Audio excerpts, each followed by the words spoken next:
Reacting to viral wedding TikTok advice. Some of it's good and some of it's not, okay? Hi, if you're new here, my name is Jamie Wolfer. I'm your online wedding planner. I've been doing the online wedding planning content creation for longer than TikTok's been around. Thank you. Humble brag. And today, I'm going to be reacting to some viral TikTok advice that was sent to me from persons. Also, if you guys see a TikTok that you want me to react to, please send it to me. Like, please, for the love of all that's holy, either drop it in the comments down below or literally email it to me, because it's really hard to react to a video that you sent to yourself. You know what I'm saying? And the only reason I haven't done this before is because I can't access my wedding planning TikTok. And I didn't want my personal TikTok feed to be full of work. But here we are. So I've now destroyed my entire personal TikTok feed just for you guys. You better jump on down there and hit subscribe and like this video, okay? Because my whole algorithm is gone. Now, if you're new here, what on earth gives me the right to give my advice on things like this? Well, I've been planning weddings since 2015, which by my count puts us at about 9 years. It's almost a decade. And I have been helping brides ballin' on a budget ever since. And I started YouTube on January 1st of 2018 because your girl's always had a little bit of a flair for the dramatic. And here we are. So I have a handful of videos today that we are going to be reacting to together, and I'll give you my advice on it, whether it's accurate or not, just generally speaking, my thoughts. Whether you want to hear them or not, okay? You clicked play. It's on you. Here are some things my friends did at their weddings that really stood out to me as a guest. I have some bougie-ass creative friends, but I think there's a lot of things that you could take from these weddings and do it on your own on a budget. So the first thing, ceremony drinks. Why don't more people do ceremony drinks? I'll tell you why, because they're expensive. Doing a ceremony drink requires servers to be present. Most venues aren't going to let your guests just swipe on by and grab themselves a brewski before everything gets kicked off. This is going to be automatically more expensive because you have to have people there to pour it and or serve it, because you likely can't serve yourselves. Secondly, a lot of venues actually have a time frame within which you are allowed to have a bar open. So if you start the drinking at 3:30 before your ceremony at 4, that means you could run into the end of your bar time partway through your reception, which most people don't want to do. So while this idea is fantastic and we love the vibe that this sets, like you said, that's a pretty bougie idea. To me, the ceremony is kind of one of the most boring parts of the wedding. And I know that's not lovely to say, but I know I'm not alone. One of my friends had servers walking around with glasses of champagne while we were all getting seated at the ceremony so we could all sip and celebrate while they were getting married. And while that's a super pricey option because you have the servers, the glasses, they have to pour it and all of that, I think that you could do a really cute little budget-friendly option by doing splits of champagne with a cute little straw. That's still going to cost money because someone has to pour that. So it's not like a wedding planner can pour that for you. They don't have a liquor liability license. So that means you need bartenders and or servers active way earlier in the night than you probably would have if you'd gone for a traditional route of not having this included. Some all-inclusive places will do this for just a little bit of an added-on fee because they already have the bartenders and or servers there, so it might not be an issue. But for something like this, you might be asking workers and or bartenders to come in earlier than the standard contract, so it'll cost you more. Next, super personalized welcome bags at the hotel. There's of course the standard water, Advil, mints. I love when a couple really personalizes it. This is the groom's favorite chips from his... This is how you know her friends are bougie, because this is assuming that it's happening at a hotel or that room blocks are reserved or that everyone's staying in the same hotel. And also, welcome bags are so expensive. I kid you not. I've only had them in my career at 2 or 3 weddings. So this is fantastic for someone who has a $70,000, $80,000 budget. But if you are below that, this is the type of advice you just need to skip. This is cute, but we just need to skip. This is out of the realm of possibility for at least most of the people that watch my channel. His hometown. Or this is the bride's favorite candy. Everyone knows her for eating this candy. Cute. I also love when they include a map of the city and it personalizes the city to the couple. This is our favorite bar. You have to get the chicken tenders. The groom loves the Cosmo here. I think really fun personal touches like this really connects you deeper to the couple, so you're in the wedding weekend with them. Yeah. I have so many more of these. I'm gonna need to do a part 2. Okay, so we love this. I love a lot of what she's suggesting here, because it just, what we're seeing here is we're taking tradition and we're just tweaking a little bit, going just outside the norm, right? We're taking, instead of having drinks afterwards, we're having them earlier.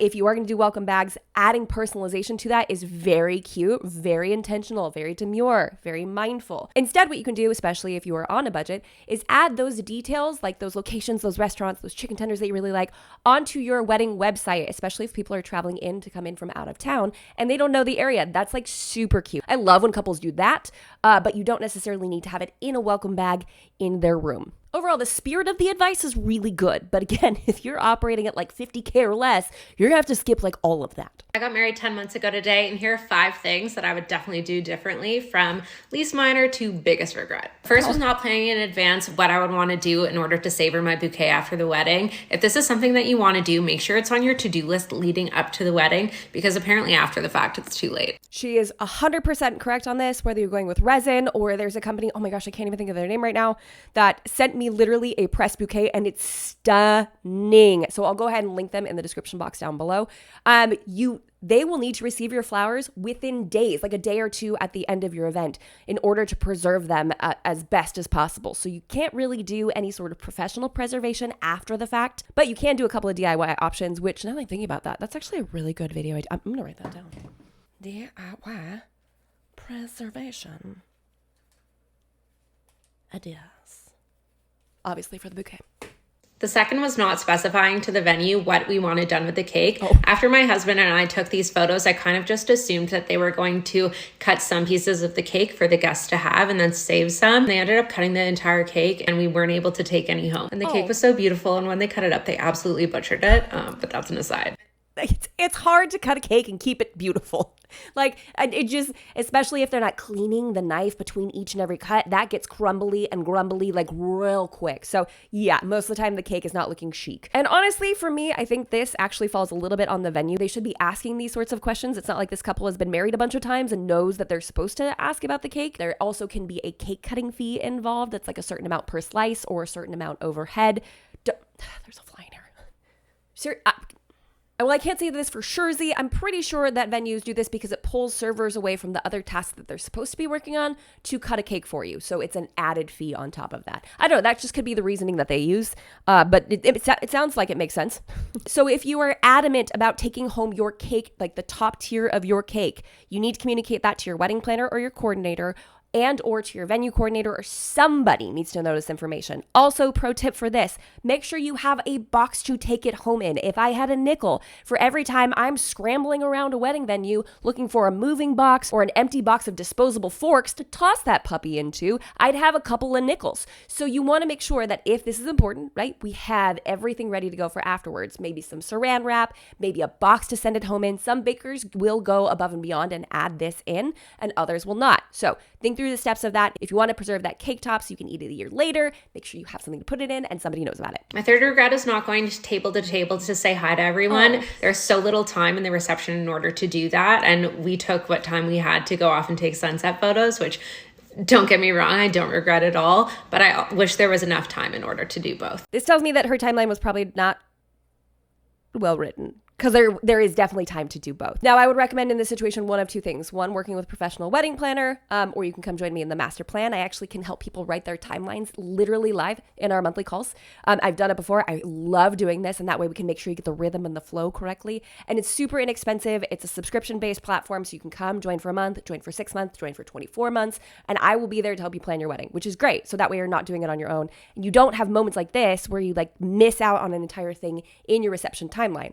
Also, you have someone like me that knows what questions to ask you, so this stuff like this doesn't fall through the cracks. A secondary option to that would be something called perfectweddingtimeline.com, which asks you all of the questions, again, because you don't know what you're supposed to be doing, so you don't know what you're supposed to include in your timeline, right? And it is night and day different than all those ones that you see on Pinterest that has like 9 or 10 line items on the entire schedule for the day, and you're like, that's not enough. From a professional standpoint, that is not enough. So if you do want to do sunset photos and table visits, it is 100% possible. You just need help writing your timeline to make sure that happens. My second biggest regret is not allocating enough time to get ready. We started getting ready at 7:30 and our photos were not until 1:30, and we were still so rushed for time. You can never allocate yourself too much time. False. You didn't have enough hair and makeup artists.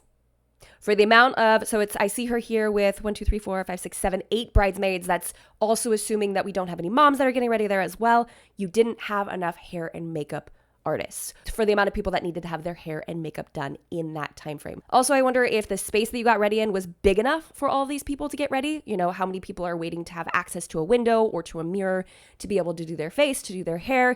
Are there enough plugs in the room? So that could be like a logistical speed bump that a lot of people run into. But this is not that you didn't have enough time. This is that you didn't have enough artists. And then my absolute biggest regret follows that one, in that we didn't have time for me to take individual photos with all of my bridesmaids. I got one with Lauren, who is my maid of honor, but no no one else. And I was pretty bummed about that. So this is also a timeline issue and not having enough hair and makeup artists. If you had more, they could have had you done earlier, then your timeline would have been run more smoothly. So this is why it is important, even if it's just like a one-off consultation. If you just want to like jump on Zoom with me, I can walk you through this to make sure you don't have these sorts of things that happen, because obviously this is what I do for a living and you're not supposed to know what you're doing here. And I would love to help people avoid these kinds of regrets. In addition to that, I would also really recommend taking individual photos with your loved ones. Oh. Like my grandma has since passed since our wedding, and I would have so loved to have an individual photo with her.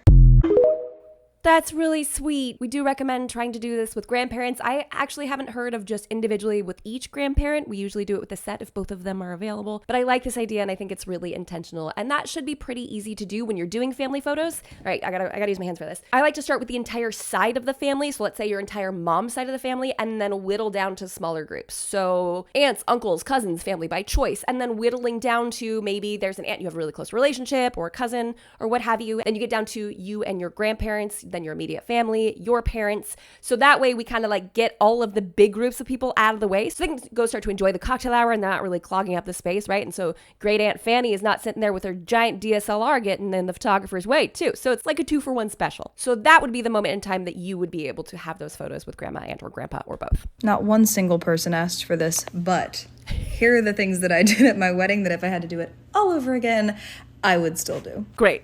The first thing, and arguably my favorite thing, is that my husband and I actually walked out first at the reception. And the reason we did this is I really wanted to watch everybody do their own walkouts, which were so much fun.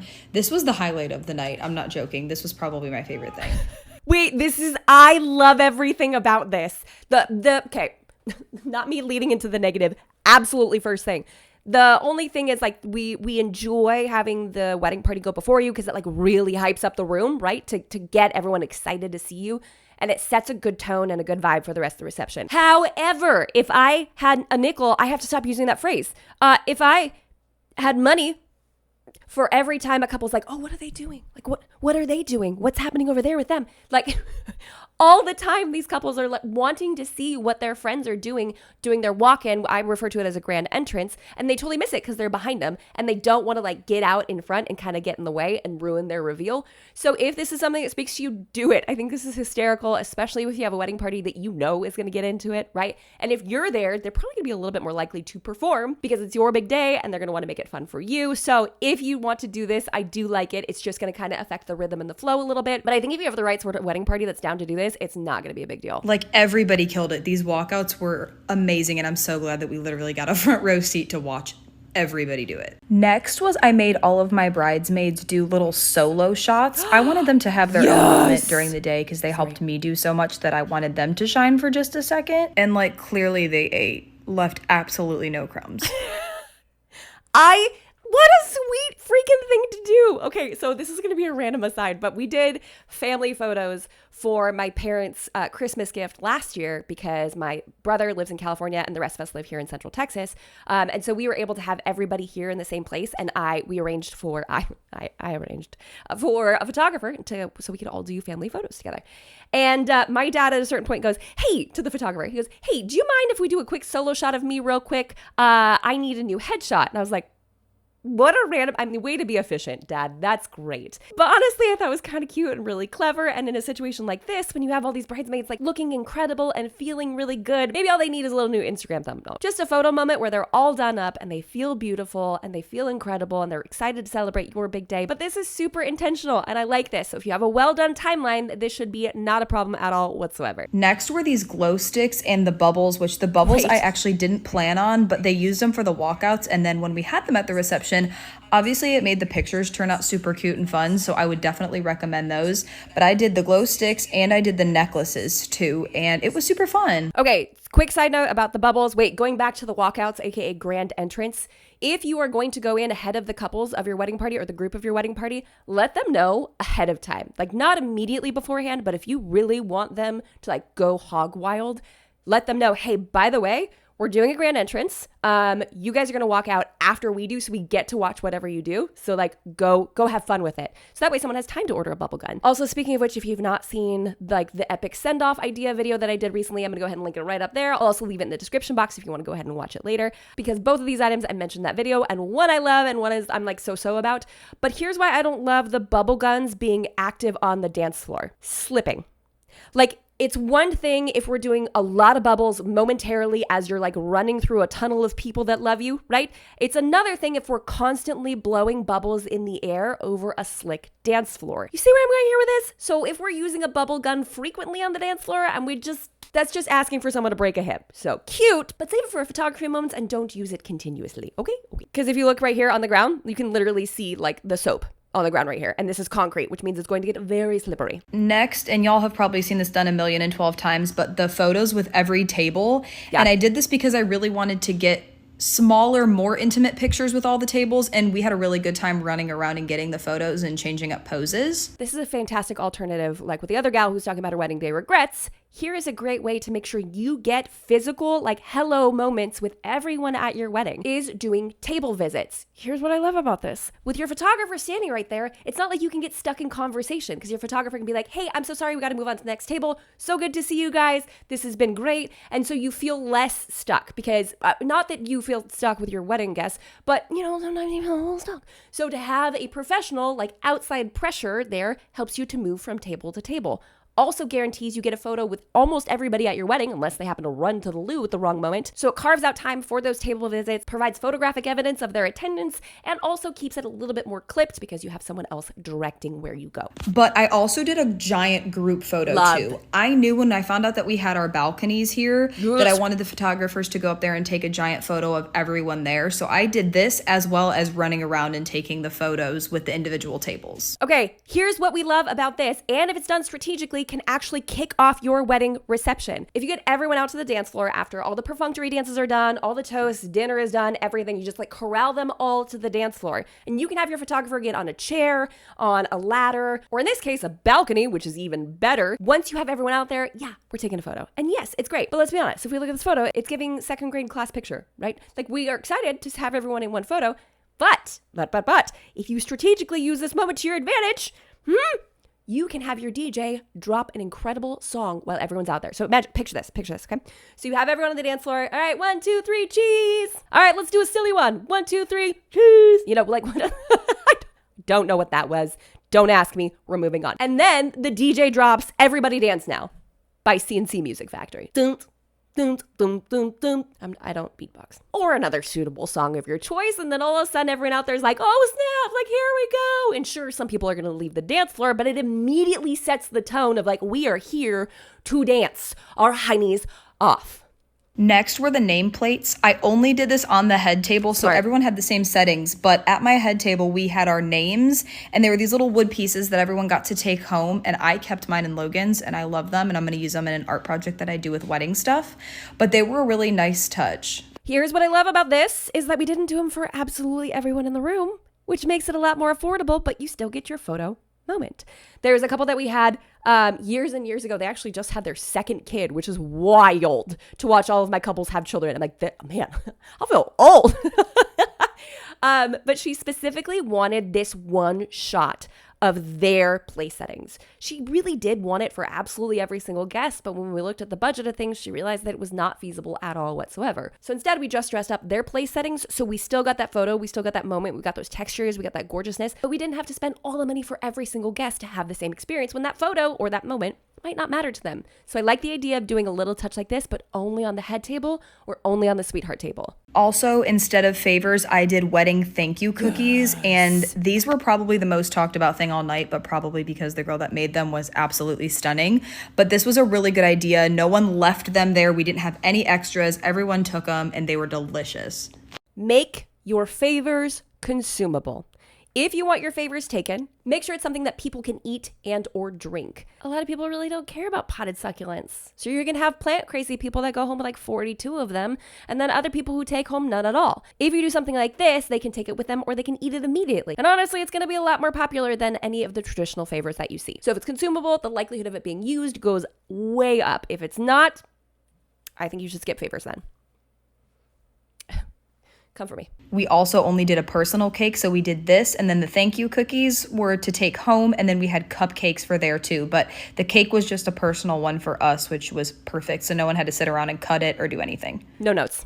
That last part that she just said is really important. No one had to cut it or anything. Remember earlier we talked about like cake cutting fees? In a situation like this, we don't have to deal with this now, which is fantastic. As long as we got a box to send it home with you guys, that's great. And also ideally, if you can, bring some little to-go boxes because you guys might want to take a slice of cake with you that night because you probably didn't eat as much as you should have. And it's super fun to have a little sweet treat later on. So just like as a little aside, if you can, if you think about it, get those to-go boxes, absolutely.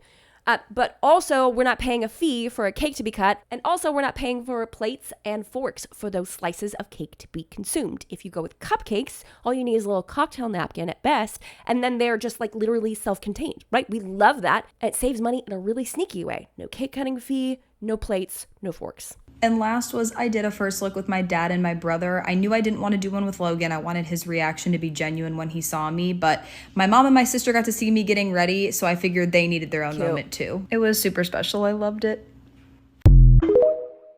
Yeah, I love that. We also had a client do a first look with the groomsmen because like the whole group of humans were so interconnected and loved on each other so much that like their reactions to seeing the bride was just so pure and so wholesome. So I love doing a first look with non-traditional persons, but I will say, just as an aside, because apparently I like to do those. Apparently I've never been on live television before. Just because you have a first look does not mean your fiance's reaction to you walking down the aisle is going to be not genuine and or not emotional. I tell the story every time, and it's the best reference because it's my wedding and it's my husband that I get to talk about for this. We did a first look. We went to Starbucks because your girl loves coffee, okay? Now I'm a little bit more of a Dutch Bros girl now, but that's neither here nor there. So we go to Starbucks, okay? He literally drops me off at one part of the venue, goes around, parks, gets in line to walk out for the ceremony. Walks out for the ceremony. Okay, that is like a freaking horsefly. What is that? And as I start to walk down the aisle, he immediately starts bawling. And we just saw each other not 6 minutes prior. Let's be really generous with the time frame here. So you can, of course, choose to not do a first look for a whole myriad of reasons, but don't let that be the only reason, okay? Now, wherever your heart stirs or directs you, go with that. It's not a big deal. As wedding professionals, we'll figure out your schedule no matter what. But I don't want you to see something like this and be like, oh yeah, that's right. He's not going to react properly or emotionally if I see him beforehand. That's not the way that's the case. And my husband is not a crier, so do that what you will. Holy smokes, this video ended up being way longer than I thought it would. And guess what? I have even more of these. So if you like the video, jump on down there, hit that like button, and subscribe to this channel for more tips and tricks for the modern day bride. Some from me and some from viral TikTok videos that we may or may not agree with. If you are worried about your wedding timeline, allow me to help you. Very demure. I will let that joke go eventually. Today is not that day and tomorrow's not looking too good either. Come join me in the master plan. It's my online wedding planning course where I teach you. Like y'all, I'm literally thousands of dollars to hire and this is $29 a month. Okay, so if you give up a single Dutch Bros and or Starbies a week, you could pay for the entire monthly subscription and also get access to live monthly calls with me so I can help you plan your wedding and make sure your timeline is as seamless as possible. In addition to that, I highly recommend perfectweddingtimeline.com because it knows the questions to ask you so you are prepared to put together a professional and well-done timeline that is guaranteed to knock the socks off of all your professional vendors. And they'll be like, who wrote this? And you'll be like, I did. Thank you. Okay, and until next week, bye guys.